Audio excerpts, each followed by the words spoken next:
Zwykło się sądzić, że laptopy nie nadają się dla hardkorowych graczy, a na pewno już nie dla prawdziwych profesjonalistów pracujących z grafiką czy filmem. Zwyczajnie nie są one w stanie wytrzymać pełnego obciążenia wszystkich komponentów jednocześnie, na czym, no cóż, ogromnie traci wydajność. Przynajmniej tak jest w większości przypadków i stąd wiele osób zadaje sobie pytanie, czy w ogóle warto rozważać opcję zakupu laptopa, wiedząc, że wymagania wobec niego będą naprawdę wysokie? Moja odpowiedź jest prosta. Warto, ale trzeba wybrać mądrze. Dlatego też dzisiaj zapraszam na recenzję Hyperbooka i choć wygląda on dość niewinnie, jest to model, który nawet pod pełnym obciążeniem nie chce się poddać. A wydajność? No cóż, miażdży niejednego desktopa. Z tej strony Paweł, a ty oglądasz kanał Techmaniak HD. Zaczynajmy. Ten materiał obejrzysz dzięki wsparciu platformy GVG Mall. Jest to ogromny sklep specjalizujący się w kluczach do gier na PC, Xbox, PlayStation czy nawet Google Play.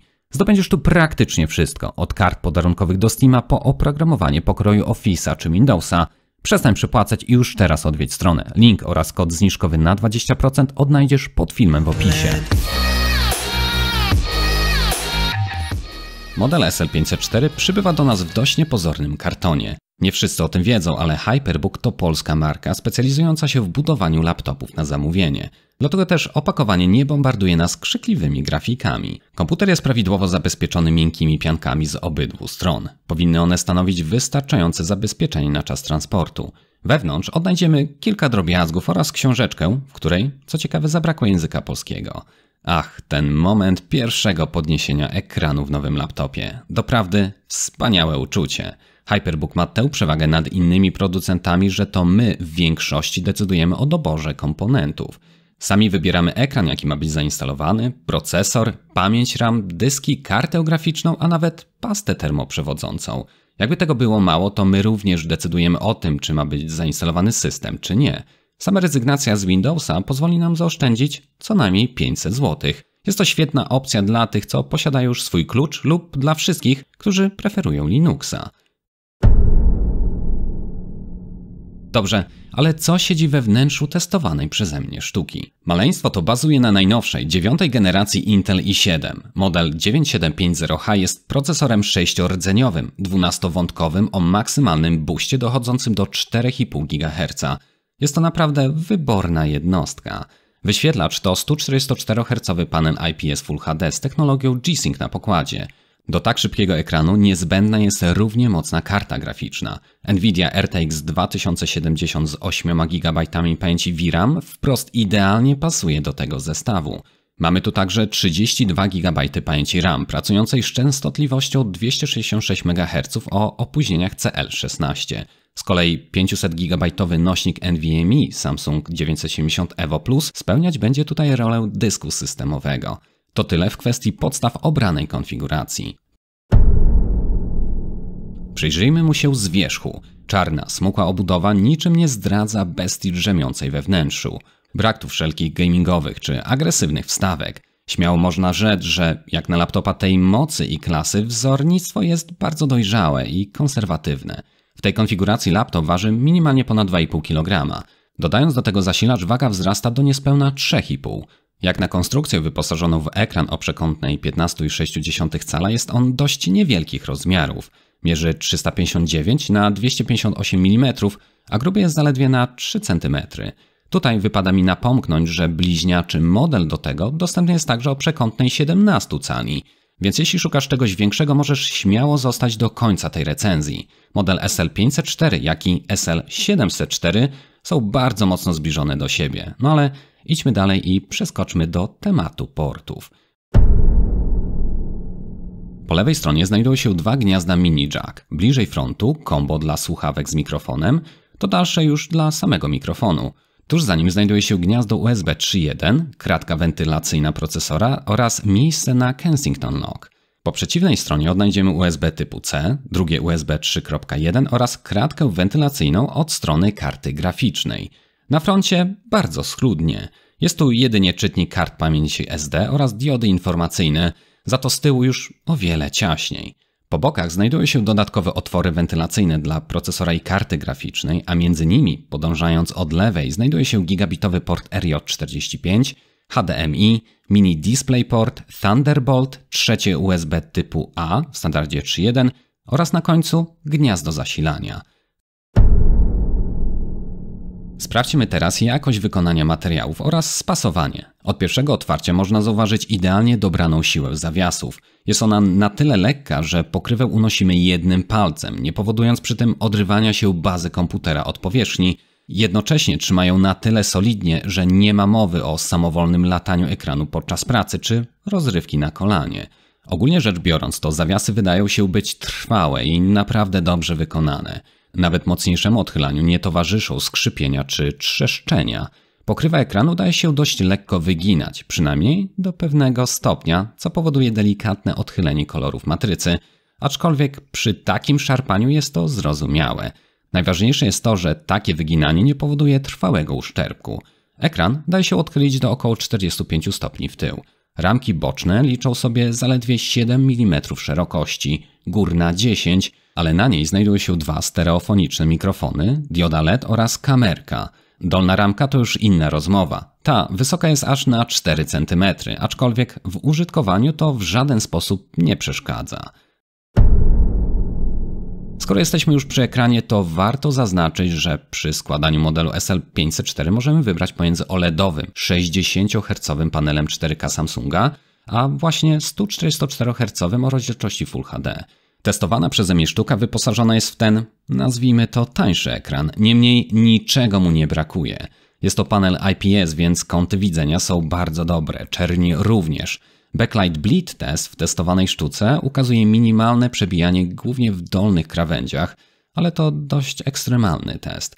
Przy normalnym korzystaniu jest to absolutnie niezauważalne.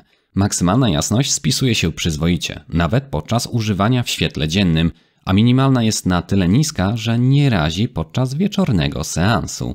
W kwestii rozdzielczości to 1080p przy przekątnej 15,6 cala pozwala uzyskać wciąż dobrą szczegółowość.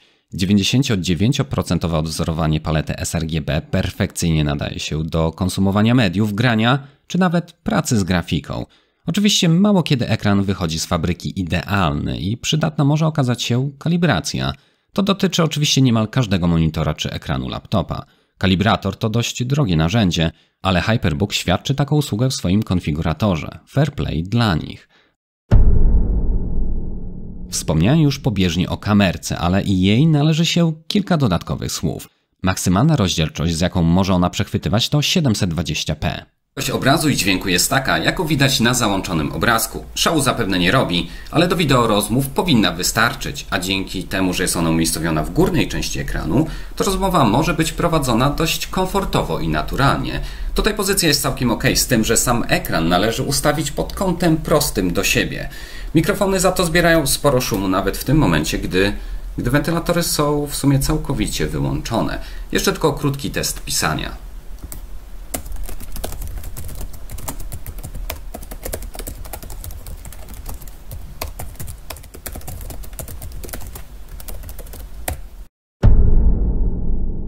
Dobrze, lećmy dalej, zagłębiając się w temat klawiatury. Ta wyposażona jest w jednostrefowe podświetlenie. Aplikacja sterująca jest przyjazna w obsłudze. Pozwala na wybór między kilkunastoma kolorami, 4 poziomami jasności, a nawet ustawić możemy w niej uśpienie podświetlenia po określonym czasie od ostatniego wciśnięcia. Co do samego układu klawiszy, to trzeba przyznać, że jest tu dość ciasno.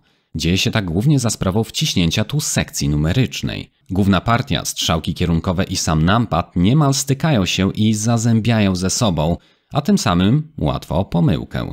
Pierwsze chwile obcowania z tym układem wymagają od użytkownika wzmożonej uwagi, aczkolwiek czas dostosowania się wbrew pozorom nie powinien być wcale długi. Osobiście już zaledwie po kilku godzinach w pełni dostosowałem swoje nawyki, także i do tego rozkładu klawiszy, dzięki czemu mogłem sprawnie pisać, grać, a także korzystać z sekcji numerycznej. Szczerze mówiąc, to początkowo tak ściśnięte klawisze wydawały mi się słabym rozwiązaniem, lecz szybko przestało to być moim zmartwieniem. Układ ten, jak i same doznania z pisania są jak najbardziej ok. Oczywiście jest to membranówka, ale całkiem niezła membranówka. Skok klawisza, przynajmniej jak na klawiaturę komputera mobilnego, jest na tyle głęboki, że daje odpowiednie sprzężenie zwrotne odczuwalne na opuszku palca. Sama powierzchnia też jest dość tępa, jeśli tak to w ogóle można nazwać. Mam tu oczywiście na myśli to, że palce się po nich nie ślizgają. Poniżej od klawiatury znajduje się całkiem sporych rozmiarów gładzik. Jest on na tyle duży, że na standardowych windowsowskich ustawieniach spokojnie przemierzymy całą długość ekranu wszerz i wzdłuż. Dzięki temu korzystanie z niego jest naprawdę komfortowe. Przynajmniej bije on na głowę wielu innych, mniejszych czy starszych pobratymców. Wsparcie dla gestów również nie jest bez znaczenia. Można mu przypisać funkcję sterowania głośnością, multimediami, a także błyskawiczne zmiany przestrzeni roboczej. Jego powierzchnia pokryta jest odpowiednim materiałem, dzięki czemu nawet lekko wilgotny opuszek ślizga się po nim bez większego oporu. Przyciski mu towarzyszące pracują ze zbliżoną charakterystyką do tych na klawiaturze. Nie można im zarzucić absolutnie niczego złego. Wciskając nawet same krawędzie, cały przycisk niemal równomiernie opada, nie powodując przy tym zacinania czy dodatkowego tarcia. Porozmawiajmy teraz odrobinę na temat temperatur z zewnątrz urządzenia. Na te zawsze możemy mieć pewien wpływ, co jeszcze zobaczycie w dalszej, bardziej zaawansowanej części tej recenzji, ale przed tym sprawdźmy, czego możemy się spodziewać na fabrycznych nastawach producenta. W tym celu wykonałem 2 testy pomiarowe. Pierwszy, gdy komputer jest stosunkowo bezczynny, czyli zostawiłem przeglądarkę internetową na swoim blogu www.techmaniakhd.pl, ustawiając przy tym profil energooszczędny. Obudowa laptopa w najcieplejszym miejscu nie przekraczała 36 stopni Celsjusza. Drugim testem było sprawdzenie temperatur w czasie typowego obciążenia występującego podczas grania. Tutaj profil energetyczny ustawiony był oczywiście na wysoką wydajność. Po około godzinie takiej zabawy obudowa laptopa w najgorętszym miejscu dochodziła do 43 stopni. Wciąż nie jest to zastraszająco wiele, zwłaszcza że ten najcieplejszy punkt znajduje się bliżej prawej strony klawiatury, a przecież większość z nas gra tylko z lewą dłonią na niej, gdy prawa spoczywa na myszce. Obydwa pomiary miały miejsce w temperaturze otoczenia wynoszącej 25 stopni. Wiele laptopów niechlubnie może pochwalić się słabym nagłośnieniem. Ten niestety do wyjątków nie należy, a szkoda.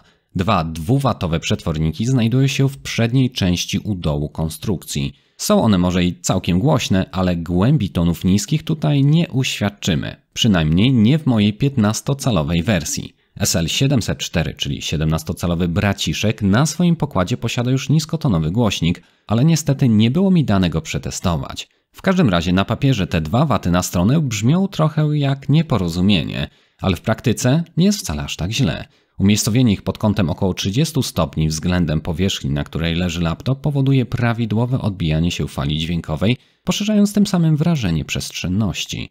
Sporym plusem tutaj jest fakt, że przetworniki nie są na sztywno przymocowane do obudowy, tak jak ma to miejsce w wielu innych konstrukcjach. Znajdują się one na takiej jakby platformie niwelującej drgania. Dzięki temu przy wyższej głośności obudowa odizolowana jest od generowanych wibracji, a głośniczki nie chroboczą. Za przetwornik audio odpowiedzialna jest tu marka Sound Blaster, co raczej powinno ucieszyć każdego potencjalnego nabywcę. Laptop przychodzi z już preinstalowanym softem do tego układu, który pozwala na całkiem bogatą konfigurowalność. Co prawda nie przebadałem dogłębnie każdej z opcji, ale niektóre z tych powodują ciekawe wrażenia akustyczne. Wybieram laptopa nie tylko ze względu na to, iż potrzebujemy niewielkich rozmiarów komputer, ale też ze względu na możliwość pracy z dala od gniazdka elektrycznego. Jednakże w konstrukcjach o zwiększonej wydajności, chociażby takie jak testowany Hyperbook, czas działania baterii leży gdzieś bliżej końca listy priorytetów. Dlatego nie należy spodziewać się zawrotnie długich czasów wolności bez kabla. Testy przeprowadziłem w 3 typowych zastosowaniach. Pierwszy podczas lekkiej pracy, przeglądania internetu, a także drobnego konfigurowania komputera, na które doszło też instalowanie niezbędnych mi programów i aplikacji. Jasność ekranu ustawiona była na 50%. W takich warunkach SL504 wytrzymał 2 godziny i 25 minut. Gdy poziom naładowania baterii spadł do 5%, Windows zahibernował maszynę, zachowując tym samym cały progres mojej pracy i tego, gdzie skończyłem. Drugi przypadek to typowe oglądanie YouTube w 1080p z głośnością ustawioną na 50%. Materiał był zasysany przez 5 GHz Wi-Fi. Jak możecie zauważyć, tutaj bateria wytrzymała 2 godziny i 47 minut. No i ostatni scenariusz miał miejsce podczas grania w 3. odsłonę Wiedźmina, o ile w ogóle można to nazwać graniem. Oczywiście ustawiony był wydajny profil energetyczny oraz undervolting, który jeszcze głębiej omówimy sobie w zaawansowanej części tego materiału. Niemniej granie na baterii, nawet na laptopie gamingowym, praktycznie nie istnieje. Dedykowana karta, w tym przypadku RTX 2070, zaraz po odłączeniu wtyczki zrzuca taktowanie zegara GPU do 300 MHz. W tym stanie Wiedźmin 3 nawet na minimum z trudem dobija 20, może nawet 25 klatek, więc w nic bardziej wymagającego sobie po prostu nie pogramy. No ale nie załamuj się. Pod zasilaczem Witcher nawet na najwyższych ustawieniach graficznych śmiga na 100 fps, no ale do tego przejdziemy jeszcze za momencik. W każdym razie teraz mówimy o baterii i na jej zasilaniu pograć możemy co najwyżej w lekkie czy e-sportowe tytuły. Zapytasz, dlaczego tak się dzieje? Otóż dedykowany procesor graficzny nawet w laptopie potrafi konsumować ogromne ilości energii, których technologicznie bateria laptopa nie byłaby w stanie zaspokoić lub powodowałoby to jej nadmierne obciążenie, rozgrzanie, a co za tym idzie szybką degradację, a każdy z nas spodziewa się po baterii chociaż kilku lat działania. No i tym sposobem z podstaw przechodzimy do tematów średnio zaawansowanych. Cegłówka. Taka nazwa przychodzi na myśl patrząc na zasilacz niemal każdego mocnego laptopa. W tej konfiguracji Hyperbook dorzucił do pudełeczka 230W sztukę, która jest wystarczająca, a nawet posiada minimalny zapas mocy. Otóż, gdy jednocześnie obciążymy w maksymalnym stopniu procesor i grafikę, łączny pobór waha się w okolicach 210W.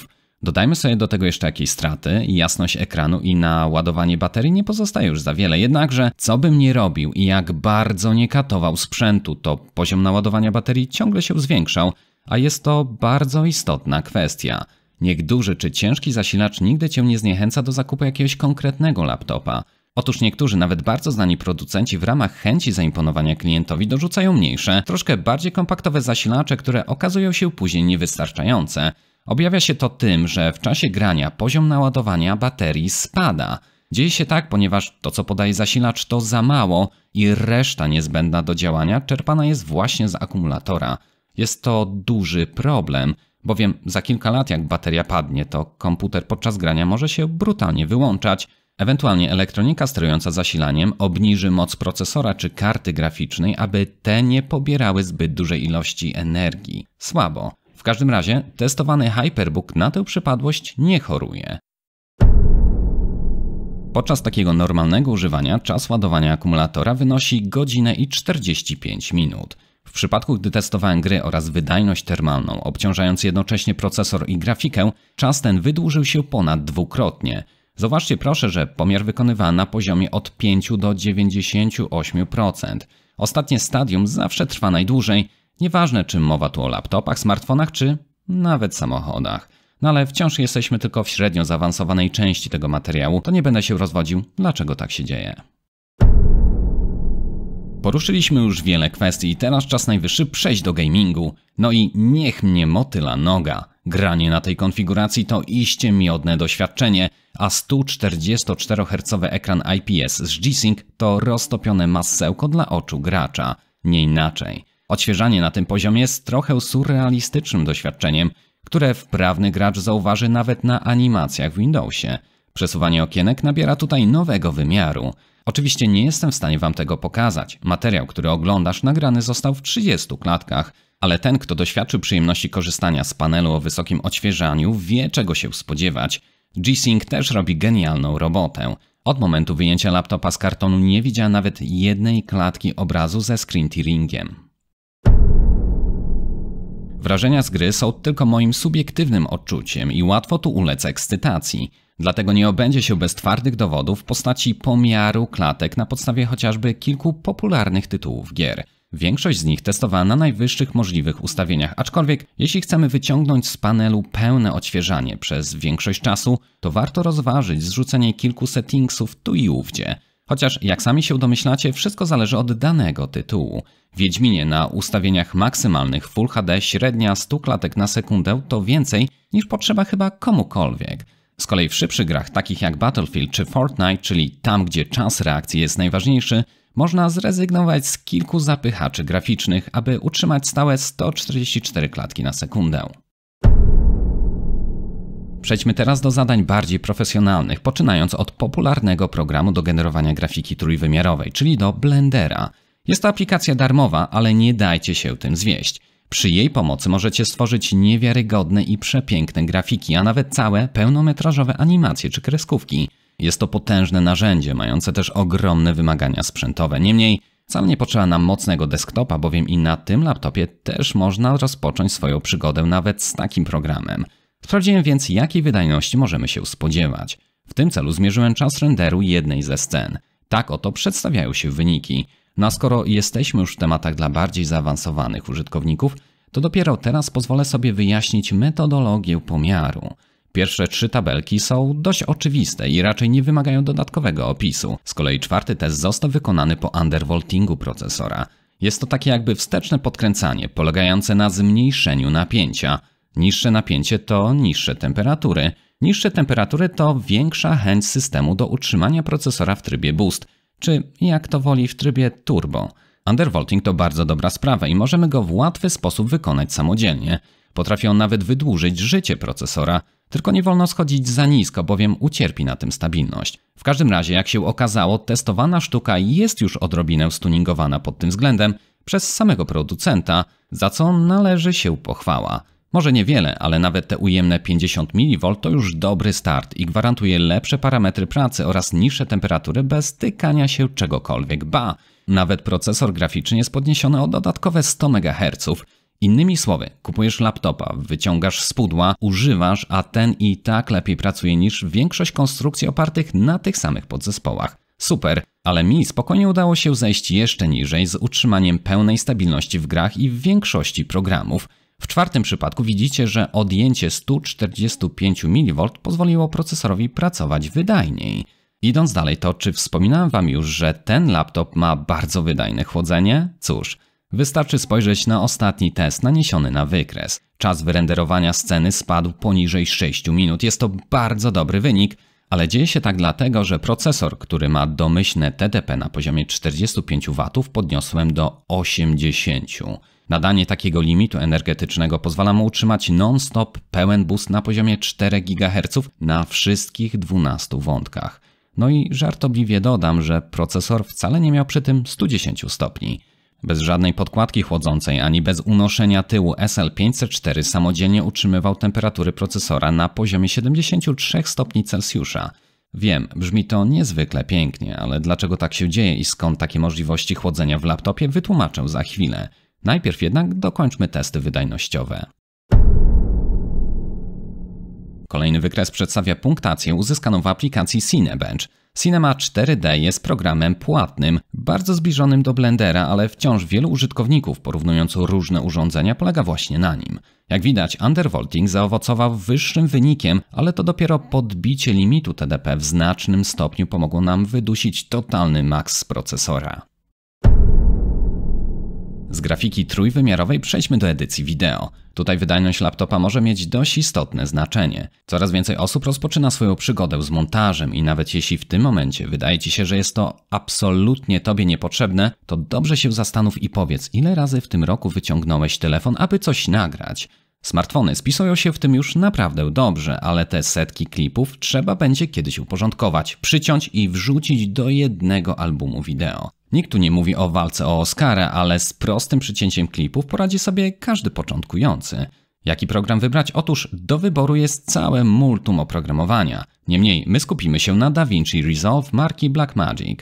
Zyskuje on ostatnio ogromną popularność i ten program nadaje się równie dobrze do pierwszego montażu w życiu, np. 3 klipów na krzyż, czy nawet do kinowej produkcji. Zapytasz, dlaczego na nim będę robił testy? Bo jest on ponownie programem darmowym. Przynajmniej w takiej wersji można w nim bardzo wiele zdziałać. Nawet ten materiał, który i Ty teraz oglądasz, powstał w bezpłatnej wersji Resolve 16.1 i montowany był na testowanym laptopie.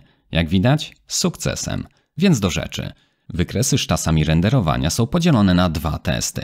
Pierwszy oznaczony jako prosty montaż. Są to czyste cięcia bez udziwnień. Sprowadza się on tylko do poskładania wielu klipów w jedną całość. Drugi pasek dotyczy pełnego montażu. Jest to render oparty na tych samych materiałach i tych samych cięciach, aczkolwiek dodany tu został cały szereg typowych zabiegów wykonywanych w zaawansowanej postprodukcji. Wybiórczo na klip narzucona została korekcja lub grading kolorów, stabilizacja, przyspieszenie, odwrócenie, spowolnienie z dodaniem technologii upłynniania ruchu. Nie zabrakło też wygenerowanych napisów przez Fusion, wielu napisów. Przy sporej części z tych dodatkowych zadań DaVinci Resolve mocno posiłkuje się mocą obliczeniową karty graficznej. Im ona wydajniejsza, tym szybciej zakończy się render. Możecie zauważyć, że w tym programie undervolting lekko wycofałem do ujemnych 120 mV. To dlatego, że Resolve korzysta nie tylko z procesora oraz dedykowanej karty graficznej NVIDIA, ale także obciąża zintegrowaną kartę graficzną na procesorze, która też musi coś jeść, aby było stabilnie. Wprawni widzowie wyłapią także to, że tutaj nie podniosłem TDP procesora ponad te ustawione przez Hyperbook. Dlaczego? Otóż chłodzenie z łatwością dawało radę ostudzić procesor po ustawieniu TDP do 80 W, ale tylko wtedy, gdy to sam procesor jest obciążany. DaVinci Resolve podczas renderowania materiału opierającego się na pełnym montażu nie tylko niemal w 100% obciąża procesor, ale jednocześnie potrafi mocno usiąść także na karcie graficznej. Są to warunki, które w grach komputerowych w zasadzie nigdy się nie zdarzają.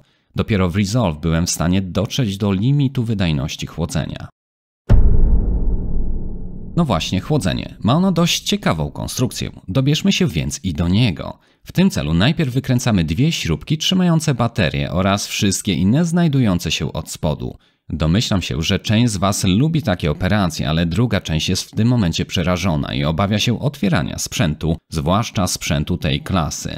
Jednak całe piękno takich customowych laptopów polega właśnie na tym, że są one zbudowane tak, aby użytkownik mógł samodzielnie coś wymienić, dodać, a nawet naprawić. Obawa przed otwieraniem niektórych laptopów jest doprawdy uzasadniona, bowiem część z nich jest zbudowana w ten sposób, aby użytkownik przy otwieraniu na pewno coś popsuł, przekręcił albo urwał.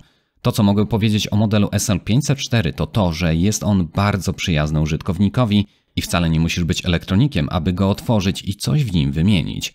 Tak długo jak potrafisz odkręcić tych kilka śrubek, to raczej na pewno sobie poradzisz. Po ich wykręceniu z wyczuciem podnosisz dolną część, która trzyma się na zatrzaskach. Po jej uniesieniu uzyskujesz dostęp w zasadzie do wszystkiego. Więc jak widzisz, jest to banalnie łatwe. Pokrojenie chleba wymaga większych zdolności manualnych, aniżeli wyczyszczenie wentylatorów, dołożenie pamięci RAM czy nawet wymiana dysków. Wsadzenie tutaj 2,5-calowego nośnika jest bajecznie proste. Tak samo z pierwszym i drugim dyskiem M2 czy nawet kartą łączności bezprzewodowej. Wszystko podane jak na tacy. No ale komputer rozebraliśmy po to, aby przyjrzeć się układowi chłodzenia. Te jest, cóż, fajne. Bardzo podoba mi się to, że producent nie zapomniał o dodatkowej partii miedzi dla sekcji zasilania procesora. Ba, ta ma nawet swój osobisty i niedzielony z nikim ciepłowód. Wspominam o tym, bo w wielu laptopach z marketu nie uświadczymy takich rarytasów, a niechłodzona sekcja zasilania procesora podczas długotrwałego obciążenia potrafi zabić płytę główną. Inaczej to ujmując, SL504 wcale się nie obrazi, jeśli zostawisz go nawet kilkadziesiąt godzin na renderowaniu jakiejś ogromnej sceny w Blenderze. Tak długo jak wentylatory nie są zapchane kurzem, czy nie zostawisz go na puchatym kocysiu, to będzie dobrze. Okej, ale co tu widzimy? Procesor z układem zasilania i MOSFETami po lewej, po prawej zaś karta graficzna ze swoją sekcją znajdującą się u góry. Widzicie te dwa najgrubsze ciepłowody współdzielone między procesorem a grafiką? To właśnie im zawdzięczamy niskie temperatury procesora podczas wcześniejszych testów w Blenderze. Pamiętacie? Wspominałem o 73 stopniach Celsjusza nawet po zwiększeniu TDP do 80 W. Cały trik polega na tym, że wentylator procesora działa, gdy ten jest obciążany, ale gdy chcemy z niego wycisnąć ostatnie soki, to i wentylator od strony grafiki się włącza i on również chłodzi procesor właśnie za sprawą tych dwóch współdzielonych ciepłowodów. W Blenderze karta NVIDIA nie chodziła, nie generowała ciepła, dlatego też obydwa wentylatory tak ładnie utrzymywały niską temperaturę procesora. Genialne, co nie? Najlepsze w tym wszystkim jest to, że owa zasada działania funkcjonuje w obydwie strony. Jeśli grasz i GPU jest obciążane w 100%, a procesor niespecjalnie, to wtedy lewa strona się dołącza i też chłodzi kartę grafiki. Tym sposobem możesz grać 24 godziny na dobę, 7 dni w tygodniu, a i tak nie uświadczysz spadków wydajności spowodowanych przegrzaniem któregoś z komponentów. Oczywiście tak długo jak radiatory kurzem nie zajdą, ale przecież już wiesz jak otworzyć spód, więc to nie powinno być problemem.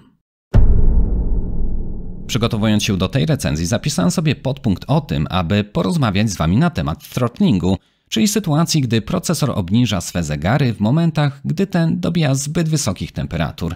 Niestety, zmiana planów. Przez tak wydajne chłodzenie throttling w tym modelu nie występuje.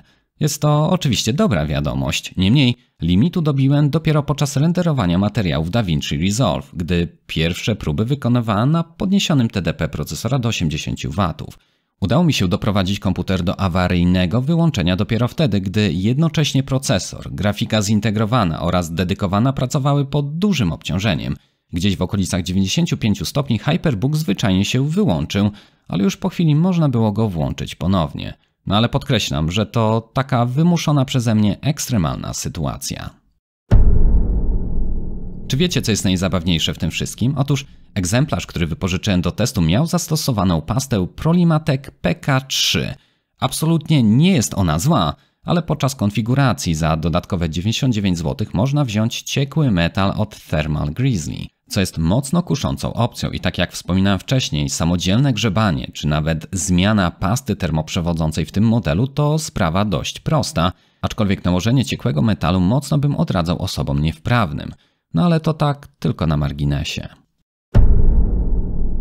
Tak, wiem, długo na to czekaliśmy, ale dopiero teraz, gdy zapoznaliście się z budową chłodzenia i użytą pastą, mogę Wam pokazać tabelę z pomiarami temperatur.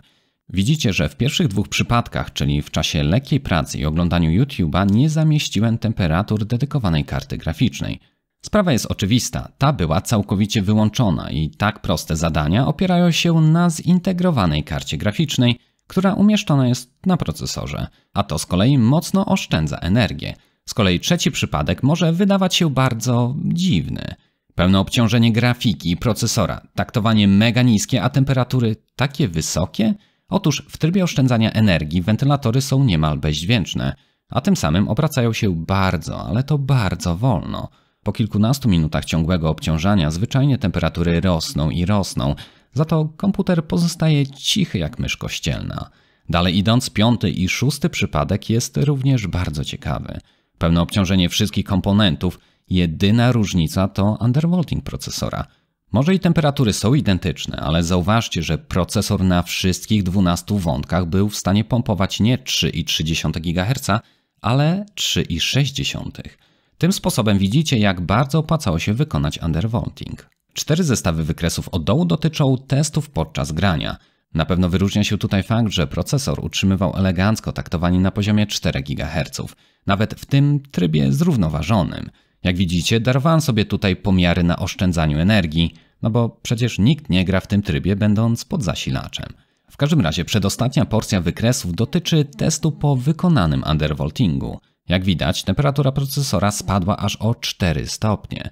A skoro już wiecie, że ciepłowody są współdzielone, to też łatwo zrozumieć, dlaczego i temperatura grafiki została obniżona. Niewiele, ale jednak.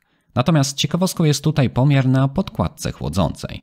Dla zachowania spójności we wszystkich kolejnych testach laptopów używać będę jednej i tej samej podkładki. Link do niej znajdziecie w opisie. Jest to dość nieskomplikowany produkt Cooler Master z jednym dużym wentylatorem, który w testach ustawiony będzie na najwyższe obroty. Co prawda wysokość podkładki można tutaj regulować, ale w obawie, aby nie miało to wpływu na temperatury, korzystać z niej będę jedynie na płasko. Jak widać, taki gadżet obniżył temperatury procesora i grafiki aż o 9 stopni. Niemniej na rozgrywkę nie miało to większego, ale podkreślam, wyczuwalnego wpływu. Chociaż jeżeli wrócimy na szybko do wykresów z DaVinci Resolve, to widzimy, że jednak niższe temperatury pozwalają karcie graficznej utrzymywać odrobinę wyższy zegar taktowania, co może się odwdzięczyć w pewnych sytuacjach. Z podkładką czy bez, szum wentylatorów pozostaje taki sam. Tak jak wcześniej napomknąłem, to w trybie oszczędności laptop jest niezwykle cichy, wręcz bezdźwięczny. Dla odmiany w trybie wysokiej wydajności, jak dołożymy mu pracy, to słychać go zdrowo. No ale co ja będę tu wiele mówił, sami posłuchajcie.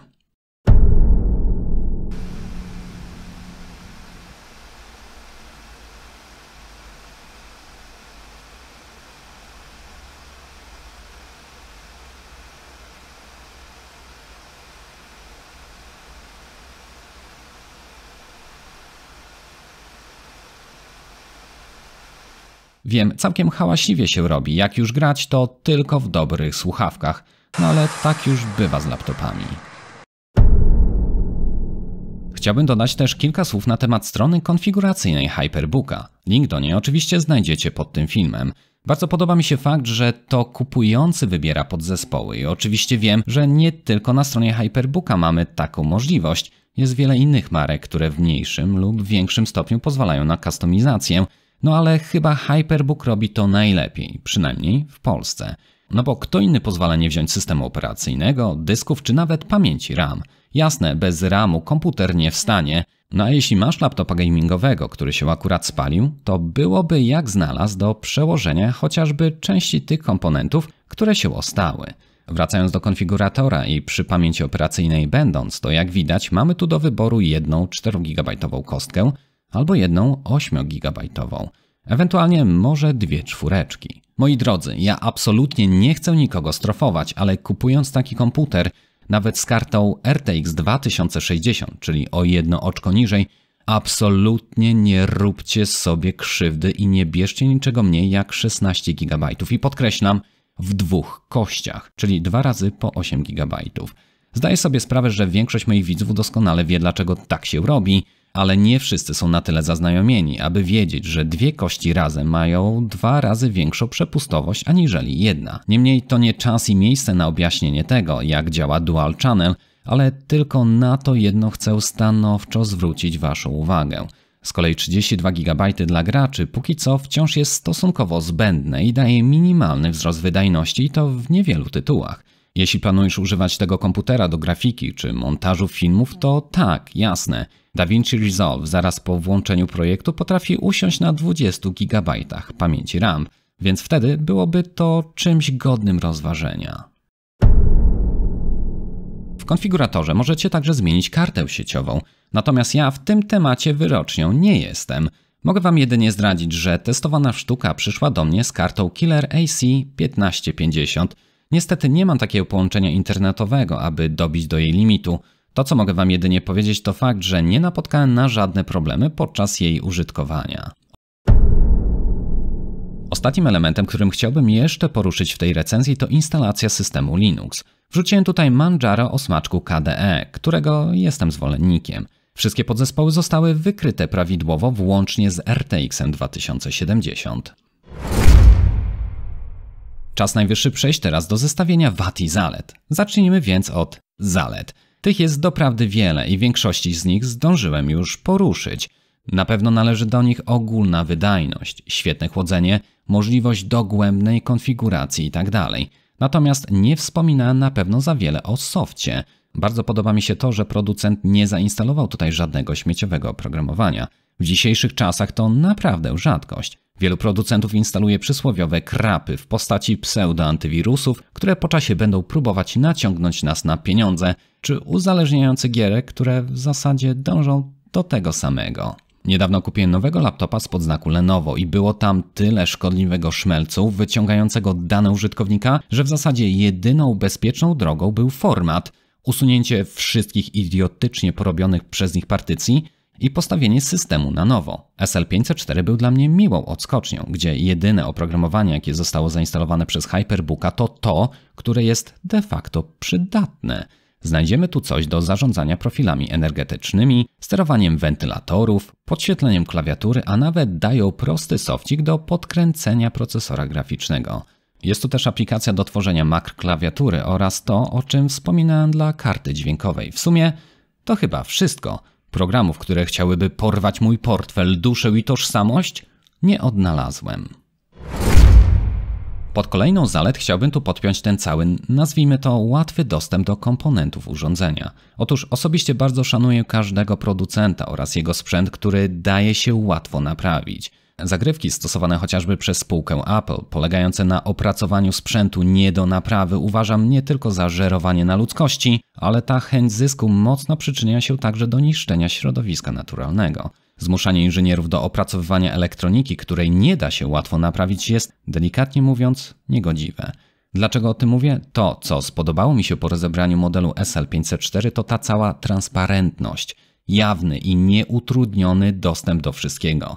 Spójrzcie na same porty.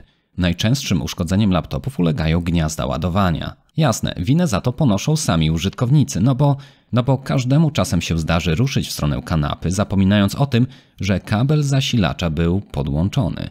Może nie jest to coś, co każdy z nas naprawi samodzielnie, ale dla elektronika przylutowanie takiego gniazda to kwestia tylko kilku minut. Tak więc o tym, że jest to całkiem fajny kawałek sprzętu, chyba nikogo specjalnie nie trzeba przekonywać. Pytanie, jak wiele on ma wad, i tych również starałem się poszukać, abyście i wy mogli je sumiennie przemyśleć. Zaraz przy pierwszym unoszeniu pokrywy ekranu wiedziałem, czego się doczepię. Tak jest, klawiszy multimedialnych, a w zasadzie ich braku. Mało co mnie tak irytuje w laptopach, jak regulacja głośności czy przerzucanie mojej muzyki przeklętymi kombinacjami klawiszy w postaci FN plus któryś zawsze mylący mi się klawisz z szeregów F. Kupując w życiu laptopy zawsze starałem się kierować tym, aby miały one klawisze multimedialne. HyperBook SL504 ich nie ma, no i byłby to solidny, tłuściutki wręcz pocisk ode mnie w stronę tego modelu, lecz nie do końca. Czy pamiętacie, co mówię na temat touchpada?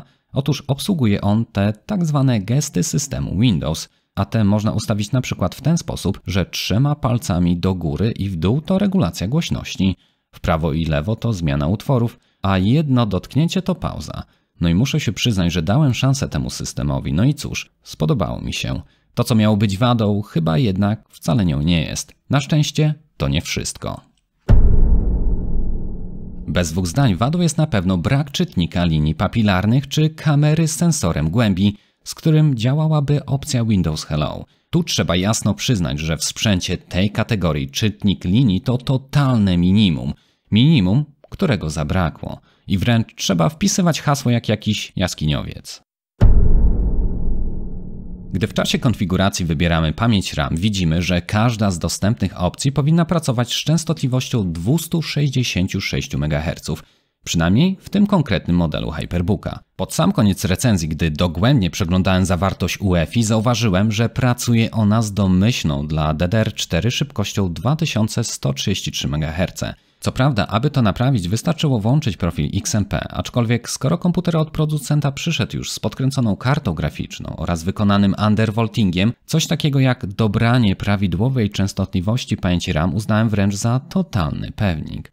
Tym samym wszystkie testy, jakie wykonywałem wcześniej, miały miejsce przy tej wolniejszej pamięci. Dlatego też jeśli i ty włączysz profil XMP w tym komputerze, spodziewaj się minimalnie lepszych rezultatów zarówno w grach, jak i aplikacjach profesjonalnych. Idąc w zaparte, szkoda też, że touchpad nie ma swojego podświetlenia, a to na klawiaturze jest tylko jednostrefowe. Wielostrefowe wyglądałoby zdecydowanie ładniej. Czy są to wady dla ciebie? Na to pytanie musisz już samodzielnie odpowiedzieć. W moim odczuciu HyperBook SL504 jest bardzo dobrym komputerem przenośnym i świetnie sprawdza się w zadaniach, do których został zaprojektowany. Wielogodzinne granie czy wyspecjalizowane zadania znosi bez najmniejszego trudu. Reasumując to, model ten jest takim swoistym odzyskaniem wiary w laptopowy gaming na wypasie. Jeśli chcesz zobaczyć więcej moich filmów, link do playlisty odnajdziesz w opisie poniżej. Ja jak zwykle dziękuję Wam za zostanie ze mną do samego końca i mam nadzieję, że zobaczymy się w kolejnych materiałach. W tym celu pamiętaj o dzwoneczku i subskrypcji. Trzymajcie się. Cześć.